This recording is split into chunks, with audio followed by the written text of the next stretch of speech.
Eu estou aqui com o Barão Bernardes. Quantos anos de mercado, não?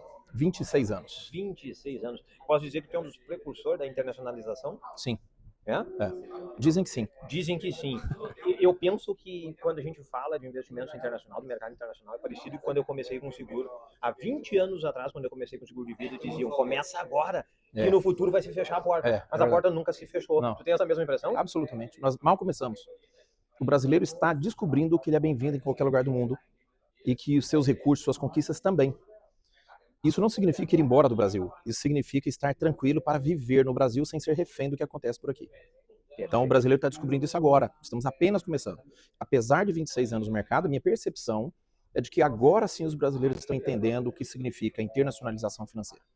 Eu vou pegar alguns pontos que são bem importantes para a gente não ficar divagando, mas pensando como a cabeça do brasileiro, que entendeu que é bem-vindo, mas não sabe que pode viver no Brasil como um estrangeiro fosse, ou seja, gastando uma moeda muito mais forte num país com economia mais fraca. Sim. Então as pessoas sempre me perguntam o seguinte, tá, mas e como é que eu vou usar esse dinheiro aqui? Então eu te faço essa pergunta, tá, como é que eu vou usar esse dinheiro aqui? Interessante essa pergunta. O recurso está longe geograficamente, mas ele está acessível via cartão de débito, cartão de crédito, transferência. Se precisa um volume maior, traz. É interessante pensar que nós temos que identificar o tipo de dinheiro do qual estamos falando. Tem dinheiro que é para ficar no Brasil, o lugar dele é aqui. Mas tem dinheiro que nem deveria mais estar aqui. A gestão é feita de fora, mas ele continua sendo seu e acessível. Então, se eu preciso para compras, eu uso meu cartão de débito ou de crédito internacional. E se eu preciso de um volume maior, eu posso fazer a transferência para o Brasil exatamente como eu fiz para fora. Há essa liberdade. O que o Brasil tem é um controle de câmbio, ou seja, toda operação de câmbio para ir e para vir tem que ter um registro. Cumprindo isso, ele é perfeitamente utilizável em qualquer lugar. Então vale reforçar novamente isso. Apesar de estar longe geograficamente, está disponível a hora que você quiser.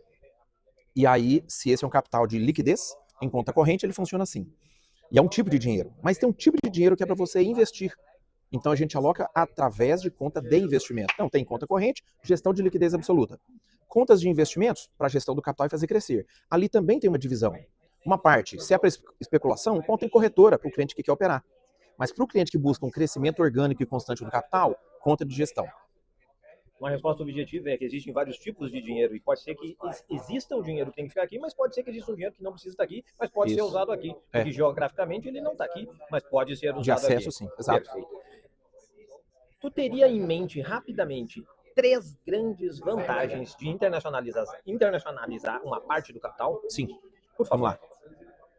Primeiro, quando você tem tudo no Brasil, você está debaixo de uma única jurisdição, um único sistema legal, numa única moeda. O que significa que você está refém do Brasil estar bem, funcionar bem. Mas nós não temos garantia nenhuma disso. Perfeito. Mas nós adoramos o Brasil. Perfeito. Então nós queremos desfrutar o melhor do Brasil, mas ter uma segurança. E eu vou além para explicar esses 3 pontos. O nosso desafio como profissionais é ajudar o cliente a diminuir os pontos de vulnerabilidade e aumentar previsibilidade. É impossível fazer isso no Brasil. Então, para você envelhecer bem, do Brasil não pode ser refém. Até rimou, né? Não pode ser refém. Então, o que você faz? Pega uma parte do seu recurso que não deveria mais estar aqui, para não estar sujeito aos riscos, e internacionaliza. Quais são os 3 pontos que você ganha aqui de cara? São mais, eu vou falar 3. A diversificação de jurisdição, como eu falei ali, tira do Brasil, não está aqui. Segundo, muda o sistema legal que tem poder sobre esse dinheiro. Porque aqui é o Código Civil. Lá fora, você pode colocar na Common Law, por exemplo, direito britânico, e ter esse misto de interpretações de leis a seu favor. Está lá fora, o controle é seu. Aqui dentro, até numa ação trabalhista, responsabilidade civil, dívida com credor, um fornecedor, um recomeço de vida, porque quebrou às vezes a empresa, você tem bloqueio de bens. Você não cometeu crime, mas é um bloqueio de bens. Quando você internacionalizou, o controle disso é seu. Esses são no mínimo 3. Existem várias outras. Um resumo importante. Para viver bem é preciso estabilidade. Eu vou resumir isso numa frase que eu vi há bastante tempo. No Brasil, até o passado é incerto. Imagina o presente e o futuro. Então não é aqui que a gente vai encontrar estabilidade para viver bem. Então a gente vai precisar mandar uma parte dos recursos para fora para encontrar lá fora a estabilidade necessária para viver bem aqui dentro. Esse é o resumo da história. Agora a gente vai para um ponto que eu acho fundamental, porque as pessoas... Eu tenho um dilema que as pessoas esbarram no quê? Mas não partem para o como. Sim. Então, todo mundo sabe o quê?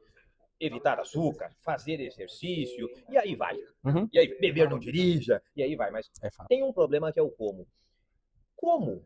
Quais são os primeiros passos para começar a cuidar do patrimônio que tem que ser estável para viver bem aqui? Quais são os primeiros passos? Muito bem. Eu vou dizer que um dos nossos problemas principais é o medo da decisão errada. Em inglês tem um texto, uma frase para isso. Diz, Analysis paralysis. É a paralisia pela análise. Ok? A gente analisa tanto que fica paralisado. Qual que é o nosso maior problema? Não começar, não ter iniciativa de fato executar. E eu quero lembrar que dinheiro precisa de endereço. Dinheiro sem endereço se perde, tentando achar um rumo. Então, quando você decide, eu vou internacionalizar, comece. Ainda que não seja a estrutura mais perfeita e ideal para você, talvez. Mas isso é um primeiro passo. Depois, ao longo da vida, no relacionamento profissional, nós vamos ajudando o cliente e ele vai percebendo o que precisaria ter ajustes. E a gente vai fazendo. Então, o medo de não ter tomado a melhor decisão faz com que ele não tome a melhor decisão, que é começar de fato. Ok? Ainda que seja a ponta mais simples. Ok, vou começar com uma conta corrente no exterior e mando o meu recurso. Depois eu vejo como investir, se investir e etc. Vou destacar um ponto.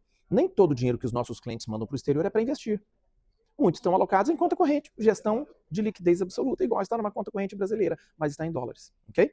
Esse é o primeiro passo. O segundo é, eu vou para uma conta de investimento. Agora vou, para complementar e fechar esse ponto.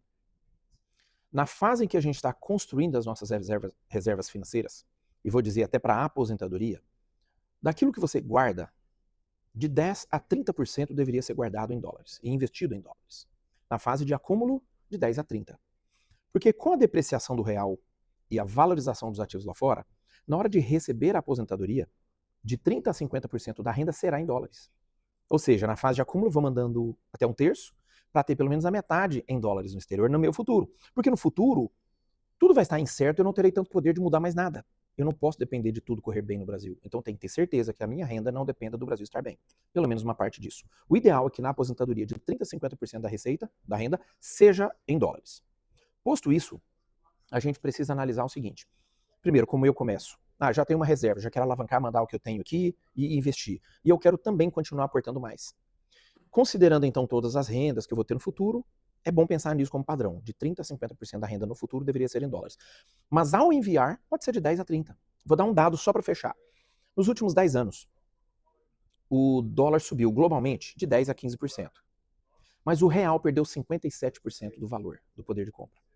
Então, na soma, o Brasil perdeu muito mais do que só os 15%, 20% que o dólar perdeu em dólar. Inflação, o dólar subiu, mas o real também perdeu valor. São as duas coisas. Se a gente pegar anos isolados, esse ano, por exemplo, o dólar caiu.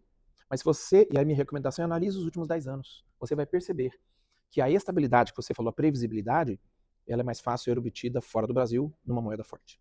Perfeito, perfeito. Eu vou fazer um resumo disso tudo, depois o Arão vai fazer um ensinamento para nós como uma frase de filósofo, uma frase impactante, que é para mover você da cadeira e para você não ficar paralisado pela análise e dar mais um passo. Olha só, o que eu achei de mais interessante, esse é o meu takeaway. Você vai enviar de 10 a 30 e isso vai representar 50 da sua renda. Você parou para pensar isso? Você vai enviar 30, mas os 30 no futuro vai representar 50. Por um fato bem simples. O real se desvaloriza frente ao dólar em janelas longas. 10 anos, 15 anos, 20 anos. Quanto mais longa a janela, maior a desvalorização. Então você vai enviar menos dinheiro, mas vai ter mais dinheiro para se aposentar. Você vai enviar 30 e vai ter 50. E agora o Arão vai fazer um ensinamento para nós com uma frase de filósofo, uma frase impactante, para que você se estimule a começar essa conversa. Nós podemos conversar. Se você gostou desse tipo de conteúdo, se inscreve no canal, me segue lá no Instagram. Vamos conversar. Eu vou passar um conteúdo de graça aqui, como fazer as coisas. E aqui teve dica de ouro com mais de 20 anos de mercado. Arão, qual é a frase impactante? Bom, eu vou dizer que o Brasil está entre os melhores países do mundo para se gerar riqueza, mas infelizmente também entre os piores países do mundo para se preservar conquista. Se você dá o devido valor àquilo que você já conquistou, lembre-se disso. Apesar do Brasil ser bom para gerar riqueza, no futuro você precisa de mais certezas. Então, diante disso, conquiste no Brasil e preserve a conquista no exterior. Perfeito. Muito obrigado, Arão. Valeu. Grande prazer. Prazer meu.